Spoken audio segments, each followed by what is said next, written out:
निर्गमन ग्रंथ अध्याय 26। निवास स्थान को ऐसे 10 पर्दों से बनवाओ जो बटी हुई छलटी और नीले, बैंगनी और लाल रंग के कपड़ों से बने हों और जिन पर एक कुशल शिल्पकार द्वारा केरूबों के चित्र कढ़े हों। हर पर्दे की लंबाई 28 हाथ और चौड़ाई 4 हाथ हो। हर पर्दा एक ही नाप का हो। 5 पर्दे एक दूसरे से जुड़वाओ और इसी प्रकार दूसरे 5 पर्दे भी। दोनों सामने वाले पर्दों के किनारे पर नीले रंग के फंदे लगवाओ। एक पर्दे में 50 फंदे और दूसरे में भी 50 फंदे। वे फंदे एक दूसरे के आमने सामने हों। फिर सोने के 50 अंकुड़े बनवाओ और उन अंकुड़ों से दोनों पर्दों को मिलाओ, जिससे निवास स्थान एक इकाई बन जाए।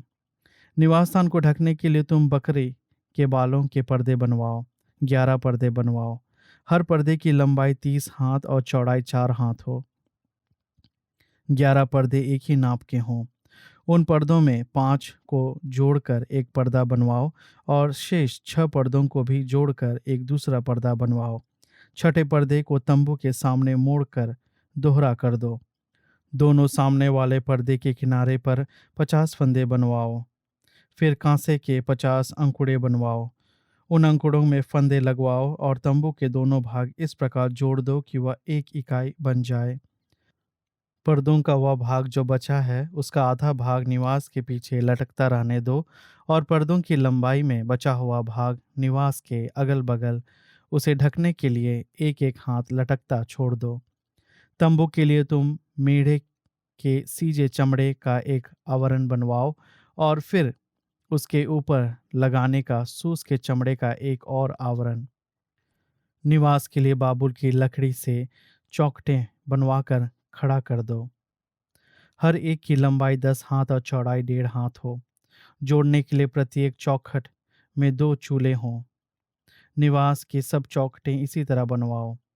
निवास के दक्षिणी किनारे के लिए 20 चौखटें बनवाओ और उनके नीचे चांदी के 40 कुर्सियां, अर्थात एक एक चौखट के नीचे उसकी दोनों चूलों के लिए 2 कुर्सियां।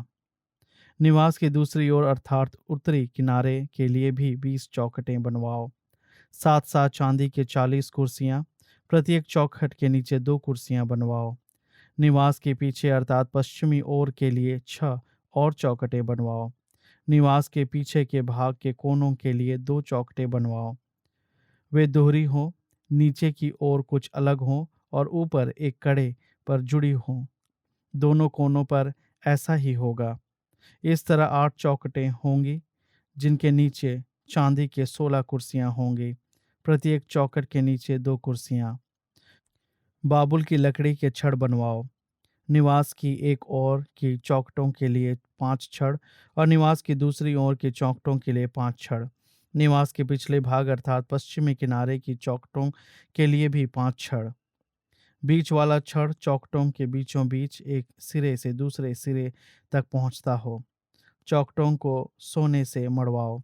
छड़ों के घरों के लिए सोने के कड़े बनवाकर छड़ों को भी सोने से मड़वाओ। इस प्रकार निवास को ठीक उसी नमूने के अनुसार बनवाओ जो तुमको पर्वत पर दिखाया गया है। फिर नीले, बैंगनी और लाल रंग के कपड़ों से और बटी हुई छलटी से एक अंतरपट बनवाओ, जिसमें एक कुशल शिल्पकार द्वारा केरूबों के चित्र कड़े हों। उसे सोने के मढ़े बाबुल की लकड़ी के 4 खूंटों से लटकाओ। वे चांदी की 4 कुर्सियां पर लगे हों तथा सोने के अंकुड़ों में फंसे हों। अंतरपट के अंकुड़ों द्वारा लटकाओ और अंतरपट के पीछे विधान की मंजूसा रखवाओ। वह अंतरपट परम पवित्र स्थान से पवित्र स्थान को अलग करेगा। परम पवित्र स्थान में विधान की मंजूसा पर छादन फलक को रखवाओ। अंतरपट के बाहर निवास स्थान के उत्तरी भाग में मेज रखवाओ और मेज के सामने निवास के दक्षिणी भाग में दीप वृक्ष रखवाओ। निवास के द्वार के लिए नीले, बैंगनी और लाल रंग के कपड़ों का तथा बटी हुई छलटी का एक पर्दा बनवाओ, जिसमें बेलबूटे कड़े हों। इस पर्दे को लटकाने के लिए बाबुल की लकड़ी के सोने से मढ़े 5 खूंटे बनवाओ। उनके अंकुड़े सोने के हों और उनके लिए कांसे की 5 कुर्सियां ढलवाओ। अध्याय 27। बाबुल की लकड़ी से 5 हाथ लंबी और 5 हाथ चौड़ी एक वेदी बनवाओ। वह वेदी वर्गाकार हो, उसकी ऊंचाई 3 हाथ हो। उसके चारों कोने पर सींग बनवाओ। वेदी और सींग एक ही कष्टखंड के बने हों। उसे कांसे से मढ़वाओ। राख उठाने के लिए पात्र, फावड़ियाँ, कटोरे, कांटे और अंगीठियाँ बनवाओ। ये सब सामान कांसे के बने हों। उसके लिए कांसे की जाली की एक झांझरी बनवाओ और जाली के चारों कोने पर कांसे के 4 कड़े। उसे वेदी के नीचे इस प्रकार लगवाओ कि वह वेदी की आधी ऊंचाई तक आए। वेदी के लिए डंडे बनवाओ। डंडे बाबुल की लकड़ियों के हों। उन्हें कांसे से मढ़वाओ। वे डंडे कड़ों में इस तरह लगवाओ कि जब वेदी उठाई जाए तो वे डंडे उसकी दोनों ओर हों। वेदी तख्तों से बनवाओ। वह अंदर खोखली हो। वह जैसे तुमको पर्वत पर दिखाई गई है वैसे ही बनाई जाए। निवास के लिए एक आंगन बनवाओ। आंगन का दक्षिणी किनारा 100 हाथ लंबा हो। उसके लिए 100 हाथ लंबे बटी हुई छलटी के पर्दे, 20 खूंटें और कांसे के 20 कुर्सियां बनवाओ। खूंटों के अंकुड़ों और उनको जोड़ने के लिए छड़ चांदी के हों। उत्तर की ओर के लिए ऐसे ही 100 हाथ लंबे पर्दे बनवाओ। उनके लिए 20 खूंटे और कांसे की 20 कुर्सियां बनवाओ। खूंटों के अंकुड़े और उनको जोड़ने के लिए छड़ चांदी के हों। आंगन का पश्चिमी किनारा 50 हाथ का हो। उसके लिए पर्दे, 10 खूंटे और 10 कुर्सियां बनवाओ। आंगन का पूर्वी किनारा भी 50 हाथ का हो। द्वार के एक ओर के पर्दे 15 हाथ के हों, जिनके लिए 3 खूंटे और 3 कुर्सियां हों। दूसरी ओर के पर्दे 15 हाथ के हों, जिनके भी 3 खूंटे और 3 कुर्सियां हों। आंगन के द्वार के लिए 20 हाथ लंबा और नीले, बैंगनी और लाल रंग के कपड़ों तथा बटी हुई छलटी के कपड़ों का पर्दा बनवाओ। उसमें बेलबूटे कड़े हों। उसके लिए 4 खूंटे और 4 कुर्सियां हों। आंगन के चारों ओर के सब खूंटे चांदी के छड़ों से जुड़े हुए हों। वे छड़ और उनके अंकुड़े चांदी के और उसकी कुर्सियां कांसे के हों। आंगन की लंबाई 100 हाथ और चौड़ाई 50 हाथ हो। बटी हुई छलटी के उसके पर्दे 5 हाथ ऊंचे हों और उसकी कुर्सियां कांसे की हों। निवास के उपयोग का सारा सामान, तंबू की सब खूंटियां और आंगन की सब खूंटियां कांसे के हों। इस्राएलियों को आज्ञा दी कि वे दीप वृक्ष के लिए जैतून का निकाला हुआ शुद्ध तेल तुम्हारे पास लाए, जिसे दीपक निरंतर जलता रहे। दर्शन कक्ष में अंतरपट के बाहर जो विधान मंजूसा के सामने है, हारून और उसके पुत्र सवेरे से शाम तक उसे प्रभु के सामने जलता रखें। यह इस्राएलियों के लिए पीढ़ी दर पीढ़ी बना रहने वाला आदेश है। स्तोत्र ग्रंथ अध्याय 47। समस्त राष्ट्रों तालियां बजाओ और उल्लासित होकर ईश्वर का जयकार करो, क्योंकि वह प्रभु है, सर्वोच्च है, आराध्य है। वह समस्त पृथ्वी का महान राजा है। वह अन्य देशों को हमारे अधीन करता है। वह अन्य राष्ट्रों को हमारे पैरों तले रखता है। वह विरासत प्रदान करता है जिस पर उसके कृपा पात्र याकूब को गौरव था। ईश्वर जयकार के साथ आगे बढ़ता है। वह तुरही के घोष के साथ आगे बढ़ता है। हमारे ईश्वर के आदर में भजन गाओ, हमारे राजा के आदर में भजन गाओ। ईश्वर समस्त पृथ्वी का राजा है, उसके आदर में शिक्षा गीत सुनाओ। ईश्वर सभी राष्ट्रों पर राज्य करता है, वह अपने सिंहासन पर विराजमान है। अन्य राष्ट्रों के शासक इब्राहिम के ईश्वर की प्रजा से मेल करते हैं।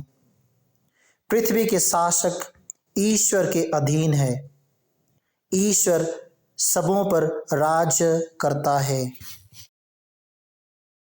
स्तोत्र ग्रंथ अध्याय 48।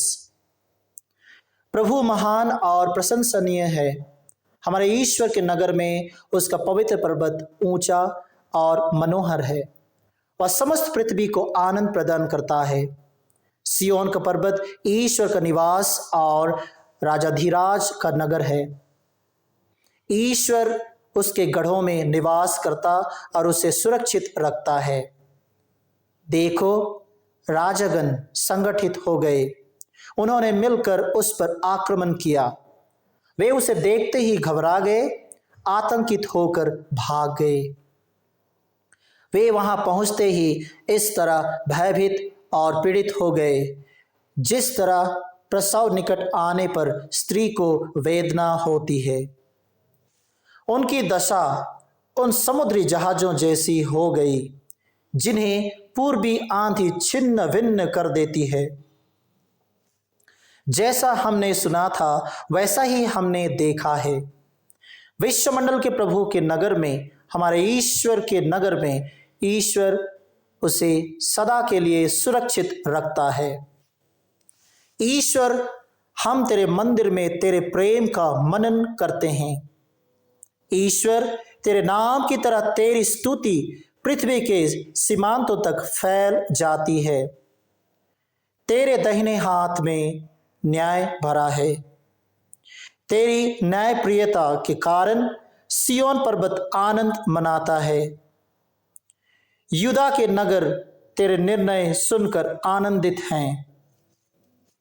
सिय्योन की प्रदक्षिण करो, उसकी मीनारों की गिनती करो, उसकी चार दीवारी को ध्यान से देखो, उसके भवनों पर दृष्टि दौड़ाओ, जिससे तुम आने वाली पीढ़ियों को बता सको कि प्रभु हमारा ईश्वर है। वह अनंत काल तक हमारा नेतृत्व करेगा। संत मत्ती का सुसमाचार अध्याय 25। अशर्फियों का दृष्टांत। स्वर्ग राज्य उस मनुष्य के सदृश है, जिसने विदेश जाते समय अपने सेवकों को बुलाया और उन्हें अपनी संपत्ति सौंप दी। उसने प्रत्येक की योग्यता का ध्यान रखकर एक सेवक को 5,000, दूसरे को 2,000 और तीसरे को 1,000 अशर्फियां दी। इसके बाद वह विदेश चला गया।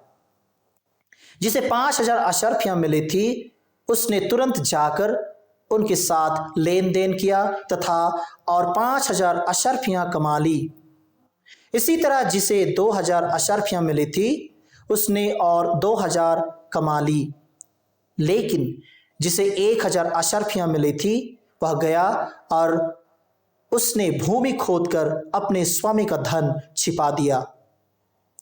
बहुत समय बाद उन सेवकों के स्वामी ने लौटकर उनसे लेखा लिया। जिसे 5,000 अशर्फियां मिली थी, उसने और 5,000 लाकर कहा, स्वामी, आपने मुझे 5,000 अशर्फियां सौंपी थी। देखिए, मैंने और 5,000 कमाई। उसके स्वामी ने उससे कहा, शाबाश, भले और ईमानदार सेवक, तुम थोड़े में ईमानदार रहे, मैं तुम्हें बहुत पर नियुक्त करूंगा। अपने स्वामी के आनंद के सहभागी बनो। इसके बाद वह आया जिसे 2,000 अशर्फियां मिली थी। उसने कहा, स्वामी, आपने मुझे 2,000 अशर्फियां सौंपी थी। देखिए, मैंने और 2,000 कमाई। उसके स्वामी ने उससे कहा, शाबाश, भले और ईमानदार सेवक, तुम थोड़े में ईमानदार रहे, मैं तुम्हें बहुत पर नियुक्त करूंगा। अपने स्वामी के आनंद के सहभागी बनो। अंत में वह आया जिसे 1,000 अशर्फियां मिली थी। उसने कहा, स्वामी, मुझे मालूम था कि आप कठोर हैं। आपने जहां नहीं बोया वहां लूनते हैं और जहां नहीं बिखेरा वहां बटोरते हैं। इसलिए मैं डर गया और मैंने जाकर अपना धन भूमि में छिपा दिया। देखिए, यह आपका है, इसे लौटाता हूं। स्वामी ने उसे उत्तर दिया, दुष्ट, तुझे मालूम था कि मैंने जहां नहीं बोया वहां लूनता हूं और जहां नहीं बिखेरा वहां बटोरता हूं।